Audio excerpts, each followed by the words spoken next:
was 2021. That was when I went to Houston. I was at that game when they won the World Series. Oh, yeah? Yeah. And they won. There was a guy, Game 6 in Houston? Game 6 in Houston. There was a guy sitting behind us. He's probably 50, maybe 55. And like every inning, he's like, oh, I've been praying for this for years. I didn't know you went to Houston. Yeah, me, Dale, and Hicks went. But the That's guy cool. sitting behind us, they won, and we'd turn around. He's got tears coming down his face. He's crying. My childhood friend. I don't was there crying. I don't know, but it was like all it because there was a lot of Braves fans in Houston. I'm sure. And they're all everyone like around close us were all high fiving Yeah. and everything. I mean, we were behind. We were high up, but we were behind home plate somewhere, like high up. That's cool to see that live, though. A It World was Series really, win. it was really cool, and Yeah. that ballpark is cool too. Well, let's get this thing cranking.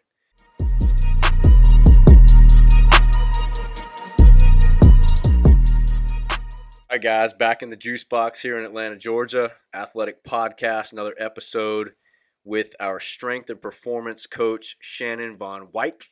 I said it right this time. Do not call him Coach Van Wyck. Yeah, that's He incorrect. will. He'll pull the old school teacher like ruler on the hand to you if you do that. Yeah, no, that's my father. I wouldn't do that. He always Yeah. embarrassed me as a kid. It's Van Wyck. It'd be like telling the butcher behind the counter. Right, It's and Van you're, Wyck. and I'd you're be like, he doesn't care. He does not care. literally- So is that a butchered thing? Is that a butchered name only in America or where you're from? too? No, growing up everywhere, pretty much. Yeah. I don't know. It's just a spelling, man. It's W-Y-C-K. Yeah. So I don't know why people say Wick. It's just Yeah. the Y in there, I guess. Oh, it's like, I guess John Wick is I-C-K. Yeah. Not Y-C-K. I don't know. People just make up their own My stuff. dad's Dutch. He's He's Dutch. born in Holland, yeah. Okay. See, I didn't know that. Yeah. Okay. See, every time we do a take, we're learning new stuff. Right. So, all right. So, talking about being from different places and everything else, give everybody a heads. I mean, if the people here in our building know where you're from now after hearing your accent and you telling them, but Yeah. kind of give everybody the background of how you made it over to the great United States US of America. Yeah. Well, I was born and raised in Australia. Grew up playing the typical Australian sports. Played soccer when I was younger. Got into cricket. Got into rugby. Wasn't necessarily interested in any of that. And found baseball around 14. And it just clicked, man. I just loved the game. I loved how people could just dedicate their lives to knowing it or coaching it or playing it. And I always had a knack for throwing things. And in cricket, you don't get to throw as much. They bowl with a straight arm over the top. And that's just kind of funky to me. So I wanted to throw shit. Okay. So baseball is very appealing. So America's pastime for you was discovered in your homeland, the land down under. Yes. Yeah. I don't know how, because it's very, very small sport. I just had a couple of mates at the time who played it for some reason. And yeah, just picked it up. It's like rec ball over there. Played rec ball for a couple of years, just one game a week. And I guess they had adult leagues too. So that's where I was influenced, playing an 18 and over at 16 as a left-handed pitcher. Okay, which were few and far between. Yeah. And especially in they Australia. allowed you to do that? They didn't, or they just kind of pretended you were 18 because they I don't know if needed it a was lefty. too strict. I think they just called it a men's league, but Okay. if you just wanted to get enough players, Right. this is Australia. Right. Yeah. No, that's cool, man. Well, for you guys that don't know, Shannon is running our strength program here now. You've been with us, what, 3 months. 4 months? 3 About months? 3 months. Going into the over 4th 3 month months. now. So, Yep. he's kind of getting in the swing of things here in this facility. Mhm. But we got a lot of stuff to tell you guys. A lot of backstory, a lot of background on where he's come from and some of the wisdom he has from some of the people he's learned from. But we're super excited to have this guy helping our athletes athletically, just getting stronger, getting in better shape, getting faster, just working on becoming better athletes. So before we dive into all that stuff, why don't you give them a little bit more background on, like you said, you started playing baseball at 14. So you're in you're getting ready for high school. Right. What did that look like now? Because it's not like it is now, guys, with travel ball and all this developmental stuff. No, not at all. And it's not even structured like it is over here. There is no so-called high school sports, so to speak. The school and the sports aren't mixed. Usually you kind of have a club that you play with outside of school. So, I was totally different to being in school or outside of school. Right around 16, I had a coach, a Canadian guy who had played minor league over here and went to Cornell University. Smart guy, obviously. He was running the state academy program through the Australian Institute of Sport, and was a government-funded program where major sports in Australia, they come and work you out and make you the best at it. Yeah. So for about 2 years, I just trained. Really, we didn't play a lot of games. And was the that like a lot of skilled training, or was it a combination of skilled training, strength training, kind of stuff? A little bit of both. I say a lot of skill training. Out on the field 2-3 days a week, and depending on the season, definitely in the weight room 2 to 4 days a week. That was definitely an extra component that came with it. I remember getting up at 6 a.m. weight training. 6 a.m. guys, as a 16-year-old doing weights before school, because that was the only time I was available for the baseball team. But I learned a lot from this coach, Trevor Shum. He taught me a lot about the game and prepared me to get a college scholarship to come over here. Yeah, that's awesome. I mean, it's hard enough for guys here with everything we have, like the developmental stuff, the facilities, the travel ball, in addition to high school ball, to get picked up and play in college. How in the hell did you get discovered, found out about, like how did they find you? Was there active recruiters in Australia working on that stuff for you guys? Yes, I'm sure there are far and few between, but there was this one guy who started working with me and my family, I guess when I got to the right age. And somehow through Coach Shum, he had connections over here still. I think he was some kind of international scout with the Padres too, so he had some kind of connection and scouting abilities. Yeah. Knew good players when he saw them and how to develop them. So I just remember starting to get phone calls in the middle of the night, because they didn't know what time it was in Australia. Like 2 o'clock in the morning, just getting the call from some American. Hey, this is Coach Davis. How's it going? And hey, and got a lot of calls from Midwest areas. I don't know why, but junior colleges in the Midwest, a couple of 4-year schools, bigger schools I'd never heard of before. And it was really, for me, it was finding the best scholarship offer. Yeah. I didn't really know about location. I only knew about America through the movies. And my best scholarship came from a Juco called Indian Hills Community College, which is located in Centerville, Iowa. Okay. In the center of the country. In the center of the country, Midwest, plains, real flat ground, nothing but cornfields and soybeans, man. Yeah. It was a bit of a culture shock. Yeah. No, I can imagine. I mean, where you came from in Australia. City. I'm from the city. I ain't from the... That's what I was going to ask. From the damn outback or anything. Yeah. So city guy going to the country and, again, you speak English, right? But the culture and the way people talk to each other, the way people interact, I'm sure that was really different. Yeah, it was different. It's just when I first started opening my mouth, people are like, "You're not from around here, are you?" Especially when I had a lot thicker accent, 20 years ago when I first came over. So I could hide being a white guy in a white predominant state, because actually the junior college I was at, Indian Hills, it was very international hub for baseball. A lot of Hispanic players, Puerto Rican, Dominican, Venezuelan. We had guys from Guam. We had guys from Japan. We had guys from Canada. Had guys from Australia. Our starting varsity team my freshman year had 0 Americans. Wow. It was all international players, such as myself. That's crazy. So, they just brought in all these people, like 60 guys, and, they just picked the best crop from them. And who'd you room with? There you go. A guy from Iowa, actually. He was... one of the locals. He was a local. I remember this kid, Corey Peck was his name. And he had I forget which high school he went to, but it was in Iowa. And he had a record to where he did something like, he hit 5 or 6 home runs in consecutive at-bats. Wow. So that was his big thing. That's how he got noticed. And I first turned up there with my coach, and they just threw him in a room with him. Said, "Hey, here's your roommate. Okay. Here you go." And that was it. Yeah. So you learned the Iowa culture, right? Yeah, going out to the cornfields to drink beer. Yeah, that's the culture for Iowa right there. Yeah. And I guess like where you guys were at, that's probably about all there was to do, right? Yeah, yeah. So school was very small. All it was baseball, nothing else. And yeah, that was it. It was very small town, nothing doing. So yeah, you'd go out in the cornfields and have your party. So you had culture shock, like Hmm. from coming from Australia to Iowa. I mean, it would have been bad enough if you went to L.A. or Florida or here, even Atlanta, Right. but you went to Iowa. Okay, so like you had that just general culture shock. Hmm. What was the baseball shock like? I mean, you take Australian baseball. You talked about how it's not super competitive, Hmm. and then you went to a JUCO that sounds like it was in a It's pretty pretty highly competitive. competitive. Yeah. It was So like, what was Division I that like? JUCO. Was there a lot of catch ups to be played?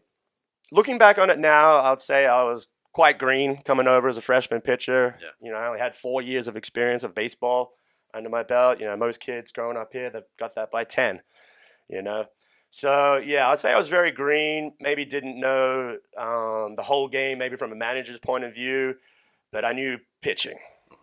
I guess that's what I groomed to be, and I didn't realize it at the time, but yes, my coach made me a PO when I was like 16 or 17 already, because Right. like, you know what, let's just focus on something because you're probably not going to be a hitter in college anyway. He knew. Yeah. And, I was bummed at the time, and I was like, okay, coach. So, the baseball side is what kept me going. Anything new to learn or practice, I'm the kid at the front of the line, stretching, ready to go Yeah. every day at practice there because that was my passion, man. I mean, that's what's still a passion today. Yeah. So, yeah, it wasn't necessarily the ball. I mean, I love the ball, competing, of course. But, yeah, definitely the people and the weather. Yeah. I remember I balled out my ass off that first fall season. We had a pretty good fall. It was great. It was probably one of the top pitchers. But that first winter was Yeah. the longest winter I'd ever experienced in my life. And, yeah, it got to me. And, yeah, I lost my routine, lost working out. I still did okay, but looking back on it now, yeah, it definitely messed with me. Yeah, I remember that. When I was a freshman, I went up to Ohio to play from Florida, and I remember that fall being super hot. Okay. It was hot. Like Yeah. we got up there, and I was like, man, I feel like I'm in Florida, and I had a great fall. And I remember the same thing when we got to the spring and we came back to school in January, and we're practicing inside, and the few Yeah. times we could get out on Yeah. the turf and it's Yeah. freezing. I struggled the first few weeks, like just like, man, I can't handle this cold. Like I'm not used to this. So I can relate to that, man. And anybody that's starting college baseball, in any type of cold climate, I mean, the first month is rough. Just the weather is uncertain. The weather can be brutal. Right. Now, I remember the big indoor facility that we had, and yeah, all winter long, just indoor workers. I guess I'd never worked out like that before, so it was almost a shock and depressing at the same time. Right. So you guys had your practices inside then, right? Yeah, through the brutal winters did the of same Iowa. thing. Yeah, they had like an indoor facility, a little bit bigger than a basketball court. And rubber floor, like rubber. That was their floors. special thing they had just installed. It was the multi-sport court, that's what the we had, squares too. that snap together or whatever. Yeah. And yeah, man, we did everything from long toss to infield to whatever team practice defense, in there. everything. Yeah. No, I remember doing the same thing. Yeah. Yeah. So you guys that grow up playing in the South and don't have to deal with this, you've got it lucky because it's you play up north or you play where it's cold. Yeah. Practicing indoors is not easy, especially when you're trying to get live at bats towards closer towards the season. It's back not in fun. Australia those years, even in the wintertime, we were out on the field practicing. Even it was cold, but it wasn't like freezing and snowing. But yeah, we could still get out on the field and do stuff. So, right. Yeah. I guess our guys are a little bit spoiled, I guess, because like we got this, we got turf and cages, Yeah, great indoor so they're facility. kind of used to doing that. But it's not the same, man. When you're trying to have an on-field team practice inside, it's a little bit different. The same. Yes. No, it's not. So what was that like? You came here and you're playing, JUCO ball. Yep. Were you now getting into the strength training side of things a little bit more now that you were in JUCO I always ball? enjoyed the physical aspect, but I'd say my knowledge level was still nothing. I was just working out what I need to. I'd say I'd had a pretty good workout ethic. Like I didn't just work out with the team. I went and did stuff on my own, but I'd say my knowledge was so low, at JUCO, was just given a stapled packet, and we had a pretty small weight room, and say, have at it, you know. And, I did okay. But, yeah, definitely, as I said before, through that first winter, definitely lost side of all that, and lost my workouts through the winter a lot. And yeah, it affected me in the spring. Yeah. So yeah, working out. Not totally in love with it. Like I say, I wasn't even doing real squats then. I was just always maybe just using a leg press and doing some lightweight shoulder lifts or something. And that was it. They sent you with a packet and said, "Hey, just kind of do this." Yeah. So there was no It's real all listed right here. Do it. no real facilitated. No, workouts. nothing regimented except for everything that was just written down. And, Yeah. when you're 18, 19, 20-year-old kid, sometimes that's hard to focus on. Yeah, and not to date you too much, but what time frame are we talking? This is early 2000? 2000, yeah. August Okay. 2000 is when I first came over to Yeah. the States. So my first season was 2001 spring was when I played. Right. So you guys have to understand, like, for kids watching or for parents that didn't really pay attention to baseball back then, strength training was not really a thing in the sport yet. It was just starting to become a thing in the sport in the late 90s and early 2000s, and that was really the higher level players, right? That was your professionals that were starting to get into it. And obviously you had the steroid era that was kind of going through that time. Was it like that all the way through college for you, or did you kind of start seeing that change a little bit as strength training started to become more of a baseball thing? What did that look like? No, I mean, I always worked out, but like I said, I wasn't really getting into it Yeah. until I finished college. Yeah. Actually, I was just focused on wanting to play baseball. I was blinded by that, by the love of the game, whether I was good, bad, or indifferent or whatever. I just loved that I was having the experience of college baseball and I was away from home. Yeah. So no, I hadn't found my love for strength training yet. Yeah. Well, I can say the same for me. Like I started enjoying it probably in between my senior year and freshman year of college, senior year of high school, freshman year of college. But to your point, like, didn't really put all the eggs in that basket until, hey, you're done playing now. That was kind of my boot in the ass to say, hey, I kind of want to do this thing, so really was just working off that raw talent, man. Yeah. I mean, so speaking of raw talent, like, how was your freshman year? Like, did you perform well once the weather let up a little bit? Yeah, I did okay. I had high expectations. Like I said, I was touted as one of the top starters that freshman year. Like I said, I had a killer fall. I felt like I was throwing hard. We didn't have any radar guns or anything, but I felt like I was throwing upper 80s at that time, and that's what everyone's telling. Oh, you throw gas and everything. Like I said, I wouldn't say it was a great freshman season. It was okay, but not what I wanted, of course. And I can attribute it to not being physically prepared enough. All right, I just wanted to go out there and pitch, which I did, and yeah, sometimes it was good, sometimes it wasn't good. All right. Yeah. So okay, so you were a starter then. Yeah. So you were slated as a starter. You started the whole season. Yep. Did you go back the next year? Did you play a second year at that played same sophomore school? year there as well. Okay. My freshman year, we were I can't remember, was it my freshman or sophomore year? One of the years we went to like regionals and was like one game away from the Juco World Series. Maybe that was my sophomore year. So yeah, I'd say pretty good, but not as good as I wanted. I thought I was going to go there and then just go on to some big Division I school like Texas or Miami or some team I'd seen play in the College World Series. Yeah. And that was my delusion. Okay. So you guys went to a regional though while you were there. So you had some success. So you guys just had a good team. We were a decent team. We were a great squad. Like I said, very competitive. Division I JUCO. I got to play some good ball. That's awesome, man. That's awesome. And you said that was a D1 JUCO? Yes. Okay, so did you guys do those like preseason go south jamboree type thing? Like, I remember when we lived in Daytona when I was in high school, every year there were teams from the north that would come down and do like a college jamboree. Did you guys Thanks for reminding me. Yes. Like I said, they brought in like 60 players each year and actually made a varsity and a junior varsity. And the perk for making varsity was you got to go on this Arizona trip at the beginning of the year, or spring training time. So I guess it was in March. Because I think the hitting coach at the time, Matthews, I think his last name was, had some kind of connection with the Colorado Rockies. His dad was some kind of scout or something in the Colorado Rockies. So we had some kind of small connection there. So we would travel out there and play on their spring training facility fields and play some games in March, and that was That's cool. that was your goal for your perk for making varsity. Okay. You'd go out there for a week. Yep, and that was real cool. No, that is cool. I do remember, and I did that both years. Yeah. Well, like we've had guys that have the JUCO stuff under their belt too. I mean, Greg, our pitching guy. Greg obviously he played at Shelton State and he's got JUCO experience, and they were very successful when he was there too. And a lot of times now, like what you'll see is guys that play on these successful JUCO teams, they're getting recruited. Like it's almost like your recruiting process never stopped from high school. Was it like that when you were playing? Like, were you getting recruited? Not so much. I wouldn't say that. I still remember my sophomore year doing this on my own. I typed up something and printed it off. I'm Shannon van Wyck. I throw this. I have a curveball that drops from the heavens, blah, blah, blah. Yeah. I don't know if I got a VHC tape made. I can't remember. I think because I had big envelope. I don't even know how I got that tape made. Yeah.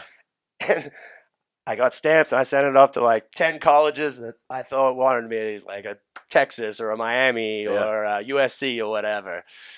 I didn't hear shit back. No, nothing. Right. And coaches there, they didn't care too much. They cared about their own business, and that was it. Yeah. So no, didn't have any interest really. A couple of schools in Iowa, which I wasn't really hot about. I didn't like the environment there or the weather and whatnot. So I had a buddy on the team who lived in Georgia. His name was Steve Cogswell.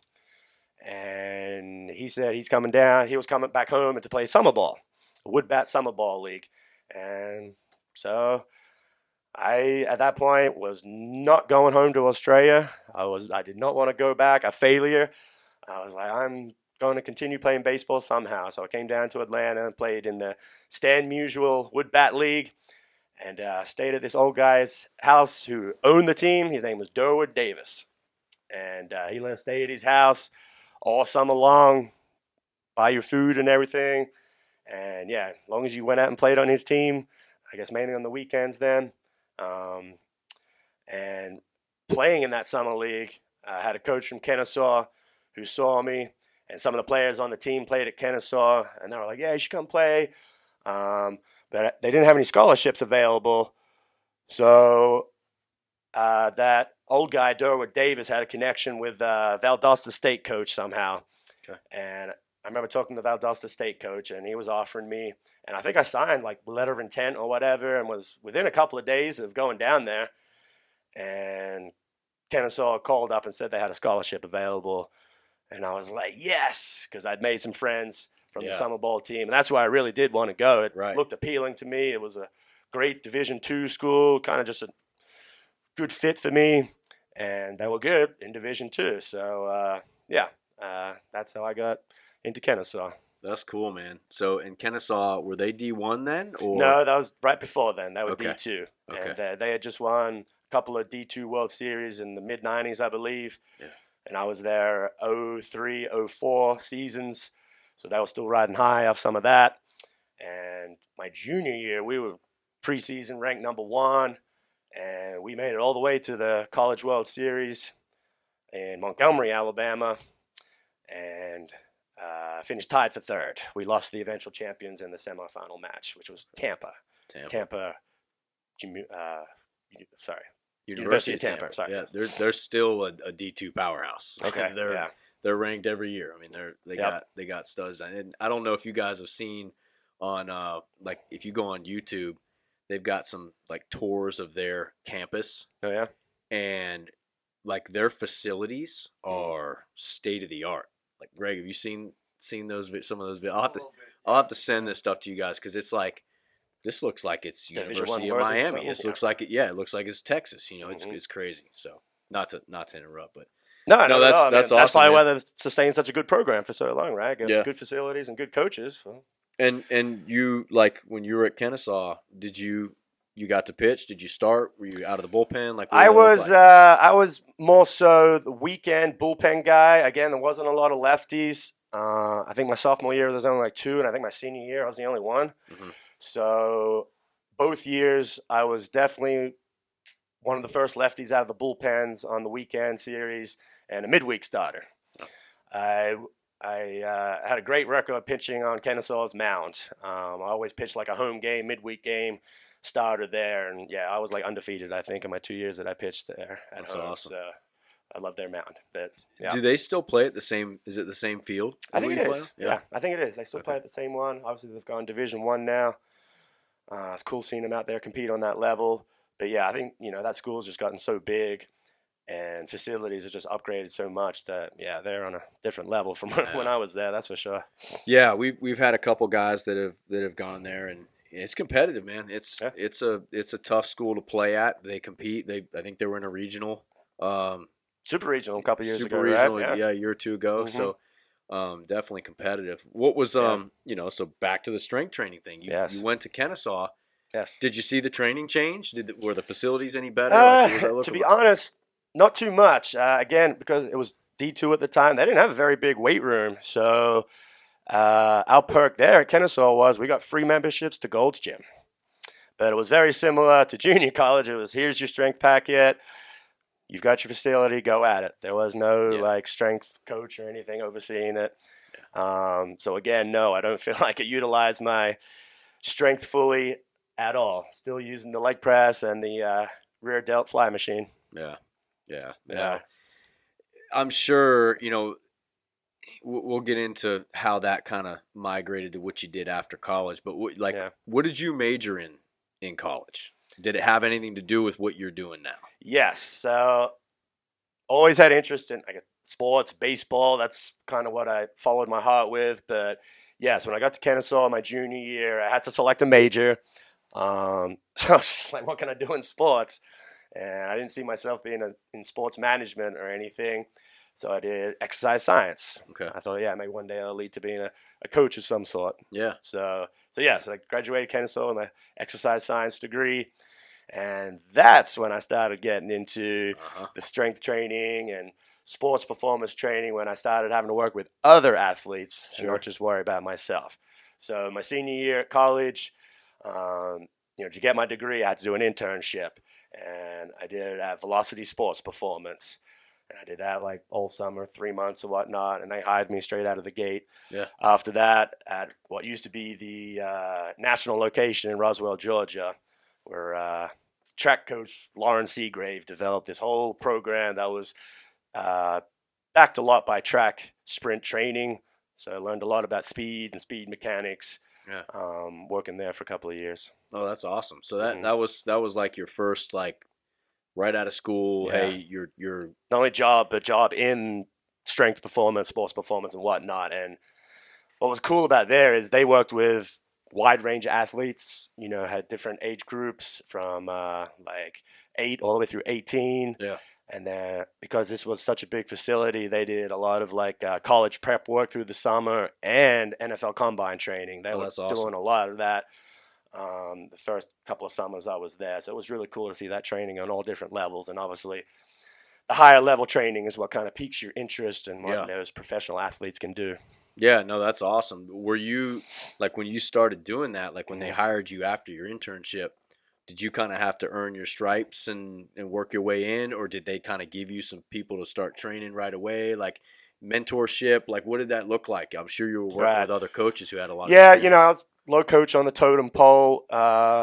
You get stuck with the young group, usually to begin with. The 8 to 11s, I think, was the age group there. So you start with them, teaching the ladders and the agility hurdles and whatnot and basic speed mechanics. And, as they got more confidence in you, you train high-level guys, middle school, high school, and, help out in the summer with those combine guys. I got a pretty good wide range of training. Yeah. And I think my second year there, I actually did another internship. I was brought up to Flowery Branch and went with the Atlanta Falcons. I did a whole offseason strength training in their weight room. That's cool. That was 2005 or 6, I believe. 6, I think. And that was when like Mike Vick and Patrick Kearney were all there. And seeing training on that kind of level, I say the coach there was very powerlifting, West Side barbell backed. Yep. learn a lot about bands and chains and whatnot with professionals, and that really opened my eyes to what serious performance training should look like. Yeah. And so after spending a couple of years, I think 2 or 3 years at Velocity, I worked my way up. They actually made me sports performance director of a Marietta location, had a couple coaches under me. And then I think they got a little too big for their bridges in general, and they started shutting locations down. Gotcha. And went to work at another professional organization called High Intensity Training Centers, or HIT centers. And their whole thing was working with high intensity interval training, whether you're an athlete or an adult trying to lose weight. Yes, they would want to drive that heart rate up with high intense work, give you a little rest, and then just repeat and do a lot of interval training. Yeah. So, yeah, that was kind of my meat and potatoes training about 3 or 4 years after college before I opened my own business. Okay. So after I worked with those organizations for a few years and actually seeing another one shut down, I was like, what are these people doing? How are they shutting down after a couple of years of business or whatever? So I opened up a 2,000 square foot training facility in Kennesaw. It's called Complex Fitness and Performance. I prided myself on knowing lots of different training styles, so that's where the word complex came from. Yeah.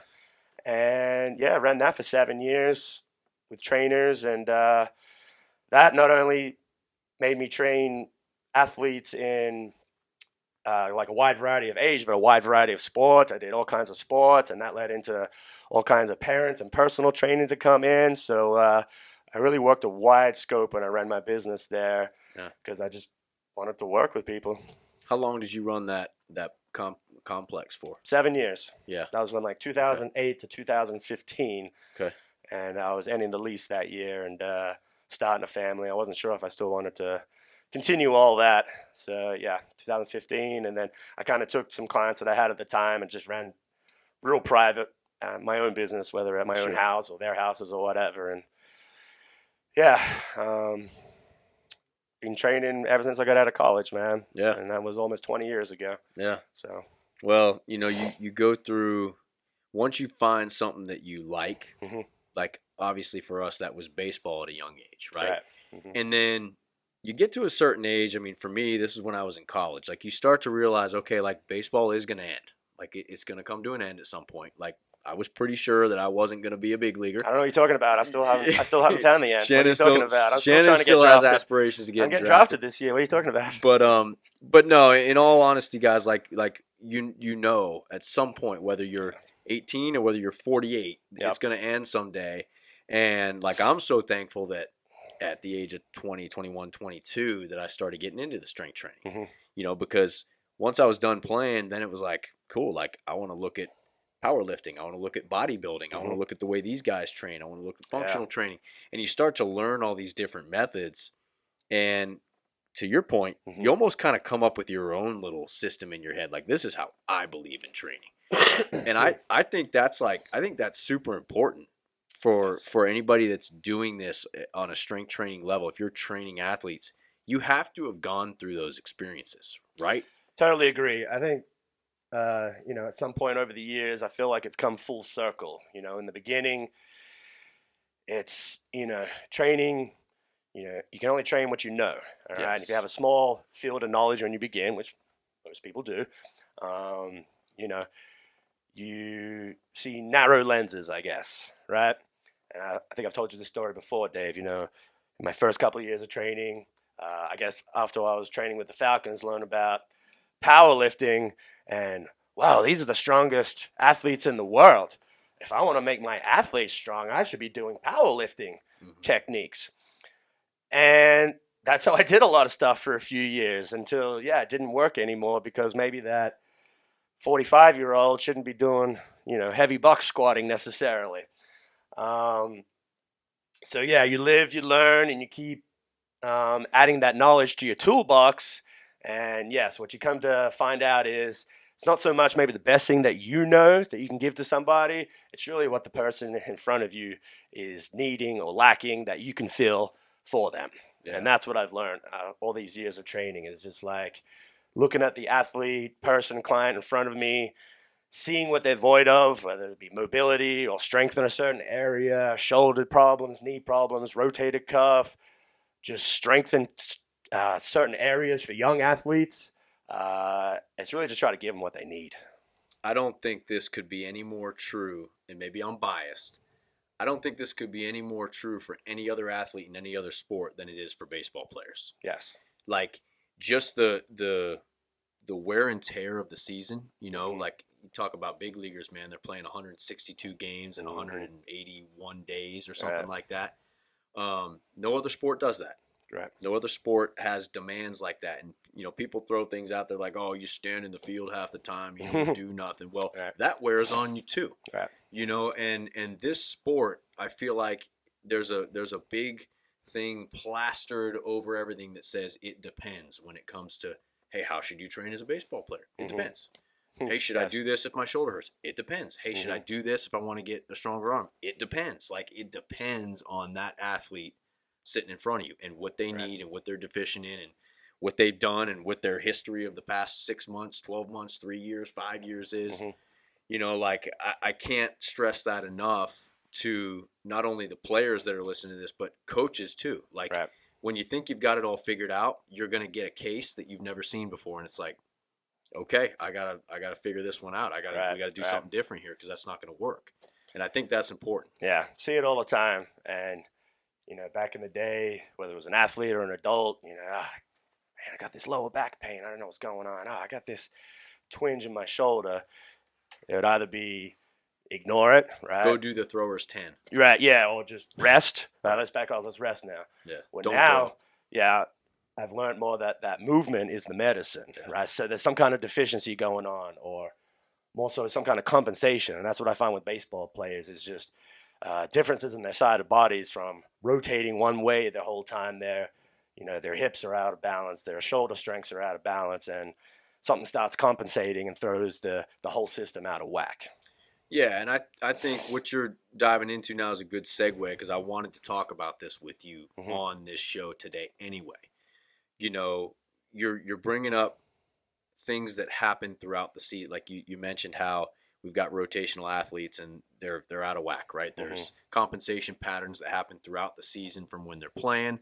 When we get in the off season, like that's our number one goal. Let's eliminate all that. Let's get everything back to a clean slate. Let's get you guys, operating at full capacity again. Let's get you feeling good. Let's get you moving right. Let's get you moving back to where you're supposed to be. And by the end of the offseason, everybody's back up to full strength and we've pushed hard and we've made gains and we're faster, stronger, bigger. And then you get to the season again and it's like, okay, well, now we're back on that cycle. And now it's like, okay, we got to make sure that we maintain the movement. Like you said, movement is medicine. We got to maintain moving. And you see so many guys now, season comes around, I trained hard. I'm bigger, stronger, faster. Good now enough. I'm not training. I'm good. And I'm guilty of it back in the day too. It doesn't work though. Right. It doesn't work. I mean, you're not going to be as efficient towards the middle and end of season, that's for sure. And looking back on my playing careers and some of you guys that play long summer seasons, you're skin and bone by the end of the season if you haven't kept any simple weight training going there. And I felt it, man. By the end of the season, I just feel like my arm and I feel like my bicep is just this little string muscle that doesn't have anything left on it, And, you don't have to go hard and heavy as you do in the off season, but keeping some kind of resemblance of resistance training in those major muscle groups absolutely will help you stay strong and help reduce those injuries throughout the season. I wish I could go back and tell myself that. Yeah. No, yeah, and if you listen, I hope you guys have stayed on this long. We've got a ton of information for you guys. Make sure you hit the links below so we can give you more information on our strength program. We train guys remotely. We train guys here in Atlanta in the facility. Coach Shannon works with guys one-on-one, virtually and in person. Yep. We're here to give you guys plans if you need help, but, that's just the strength side. There's all these other things too. Like let's just take speed and sprint work. How many guys go into seasons because they busted in the weight room? Oh, my squat's up 100 pounds. My deadlift's up 150 pounds. I'm benching more. I weigh 20 pounds more. And they didn't sprint.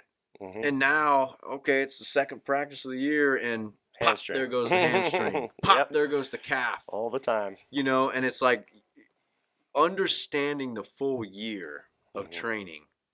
I feel like if you're training athletes, you need to understand the full year. You have to have a full year cycle set up. And it doesn't have to be exact. I mean, it's going to vary from middle school to high school to college to pro. But you need to at least understand, okay, when are the seasons? How are the transitions of the seasons? And what do athletes need during that time? And one thing that we believe in, Shannon, you can dive into this too if you want to, but we believe big time in sprint volume and sprint frequency. Sprint frequency more than volume. Right. Just making sure that we're touching the high intensity sprint work. Ready for decreasing those hamstring injuries. And right? I'm sure you learned a ton of this when you were, gaining wisdom from some of these coaches that did the track and field stuff. Like, what did that look like? Right. Well, I'm sure I read it in some book in college, though I didn't retain it very well. But yes, learning a lot of that sprint and track work with Velocity Sports Performance all the time. Their big thing was breaking down their sessions, whether it was 60 minutes for youngers or 90 minutes for high school and older guys, is they would have a dynamic warm-up that lasted about 20 to 30 minutes, moving all those body parts, dynamically and ballistically stretching those muscles. Not so much isometric stretching beforehand. That's something that's kind of evolved over the last 20 years as well. Just don't sit around in that circle jerk anymore and count to 10. But yes, learning the sprint volumes to keep those hamstrings healthy. But a lot of the strength work that you do is really just taking those muscles through a range of motion too that they need, and that's why, you don't have to do with heavier weight in season training, because just by maintaining that resistance on that muscle through that range of motion is going to keep it strong, So, I enjoy I will employ a lot of sprint, strength, mobility, core, and, mainly into most sessions, depending on what the focus is. But, those are the main things that you're going to get in any training session throughout the year. Sure. You may do, like I said, more volume of sprint work in the off season, and just do a little less in season to kind of keep you moving. You'll get a lot of that in your games and play anyway. Same with the weights. You're going to be probably a lot more volume and heavier during the off season, where you might be a little less volume, some kind of higher degree weight as well. Like I said, just to keep your strength up. Yeah, and just the overall programming too. Looking at a lot of circuit training, like you said, contrast training. Yes. Just different. Like a lot of contrast training through the season. 100%. Like during the season, just switching up the methods a little bit. And making things a little bit more efficient. Athletes are already spending a lot of time on the field, a lot of time in the classroom. We want them to still be able to feel like, hey, we can get them 2 or 3 workouts in a week. Guys, it's probably not going to be much more than that during the season. Right. If you're doing 4 workouts during the week in season chances are one of them is very light. So like 2 or 3 days is plenty. Especially if you guys are very efficient with how you're programming things. I like to do that in the in-season, make it efficient, get in, get out. You don't want to be in there for more than an hour working out. That's just going to add to the grind. But yes, keeping some base level throughout the season, just so, you're not going backwards. You're either growing or losing it, so to speak. And, make sure you're staying on the growing side and not depleting that muscle mass. Something super important I was just thinking about this because I was thinking about myself, but for athletes, like, you guys are going to have things that you like to do in the weight room, and then you're going to have things that you hate doing in the weight room. You need to make sure that you understand what you're supposed to be doing and then go down the I hate and the I love route. Like for me personally, I used to love doing deadlifts. I used to love heavy box squatting. And I used to love pumping the crap out of my arms. None of those 3, especially if you're talking a ridiculous amount of volume, are necessarily a great thing to do in season. Now, touching all 3 of them, yes. Right. But for me, because I love to do those things, I would hammer the crap out of those things, and I would actually spend more time hammering those things and skipping the dynamic stretching. The mobility work, just the routine movement work that was not fun but needed to be done. It wasn't sexy. And I think you guys need to understand what you're supposed to be doing rather than just saying, well, I went to the gym today and did all the stuff that was fun. It's not all about that. Like, you did the beach workout of just some correct. chest and curls or Correct. something. And I think like it's during the season. During the off season, you can do it all. Like usually you have the time on your hands to, put the big rocks in the bucket and sprinkle the sand in. And you have the time to recover is the main thing, right? You Correct. have time to really drill it hard and recover and not have to worry about a game or something coming up. Right. So no, this is all good stuff. I mean, give these guys a few just staples. I know we've touched on a few things already, but like just a few key staples in just strength training 101 key programming during the season and then off season as well, like things that they really need to be focusing on. So I'll give you what our group is going to do tonight, because tonight is their total body strength and power for in season. We'll get a little warm up going. We'll get some mobility. We're going to be, moving those shoulders around, full range of motion, get some good stretching through the scapula. Let's see what else we got on there. One of our first lifts is kind of a total body power move. We're going to get on the landmine and do a squat to press. Mm-hmm. All right, so you're hitting a major lower, you're hitting a major upper right there off the bat. Now, I like the landmine because it's versatile. You can load it up heavy if you want, but this doesn't necessarily have to be too heavy. I want you to be moving fast and strong. And then really just hitting those major movements, After we get that, we're going to go into a knee dominant squat, whether you're holding a kettlebell, a dumbbell, or just a barbell across your back. Want to get those quads, all right? Going to pair that up, contrast with a jump, a box jump, all right? So you're going to do a fairly good weight knee dominant squat, whether it be front squat or high barbell back squat. Go right on over to a box jump. Jumping up on that box nice and fast. After that, we'll get into some kind of hinge, Don't mind the deadlift. All right, RDL, we're going to do some RDLs tonight. Really hit that posterior chain now. All right, get in those hammies and those glutes. I got that paired up with, I forgot what that's paired up with. Some other contrast, some other jump, I think. I forget. Then we get into a little upper body. We're going to do some incline benching tonight. And the younger athletes going to keep a neutral grip. Some of them really don't have the shoulder stability to hold weights yet, I've been seeing, so it's a little bit safer to get them in that neutral position. And we're going to pair that up with a med ball shot put toss, so just a quicker chest press, so to speak. Guys, we are pressing during the season. Yes. And then I think some kind of row after that with some kind of slams. I'm really just trying to hit the major parts of the body, okay? I had a total body move. I had a move for the quads. I had a move for the posterior chain. I had a push move for the upper, and I had a pull move for the upper. Yeah.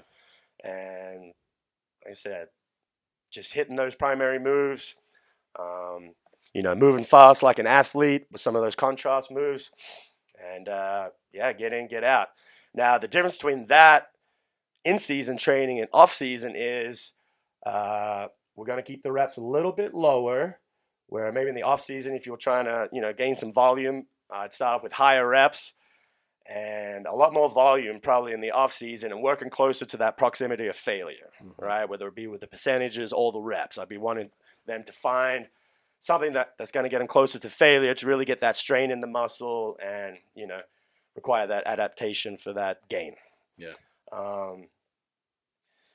Off-season training, every off-season, you should be beating your big three lifts. Bench, squat, deadlift. Every off-season, try to get stronger at those three big lifts. Those are the three big ones, the kings of all lifts, something you can track year after year, right? And like I said, through the in-season, you're trying to maintain somewhat of that as opposed to trying to gain on it. Not lose it. How about that? You're not trying to lose as much strength as you would if you just stopped working out completely. You'd pretty much be back at square one that next off-season, and you may only get as strong as you did the previous off-season because you're doing the same thing, right? You've actually degressed before you started again. So you're trying to maintain that through in-season to some degree so you can start off on a higher level that next off-season. Yep.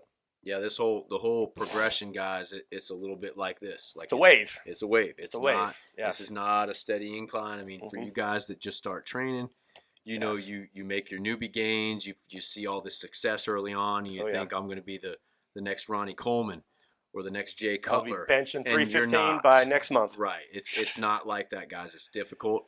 Yes. You have to stay with it. The further you go, the smarter you have to be. And learn how to make those smaller progressions to keep it going. Yep. That's what you learn as you get older in this game, is learning how to be patient. Yeah. And yes, taking any gain that you can each time, whether rep-wise, endurance-wise, strength-wise, or anything. Yep. It's just, 1 pound better than last week is still a gain. 1 rep better than last week is a gain. Doesn't sound like much to some of you young guys who, did 10 reps a bench at 65 this week, and then, oh, wow, I could already do 85 pounds next week for 10. Oh, man, I'm going to be doing 225 in no time. Yeah, those slow down after a while, and yes, you got to learn how to do some kind of variety, some kind of different stimulus, or, some different way of attacking it to keep getting those gains. Yep, that's it, man. This is a lot, guys. It's a lot of information. Shannon's been doing this a long time. I feel like I've been doing this a long time, but not near as long as him. Where can these guys reach out to you if they got questions? If they want to reach you on Instagram, what's your handle? It's Coach Shannon 21. 21 was my number.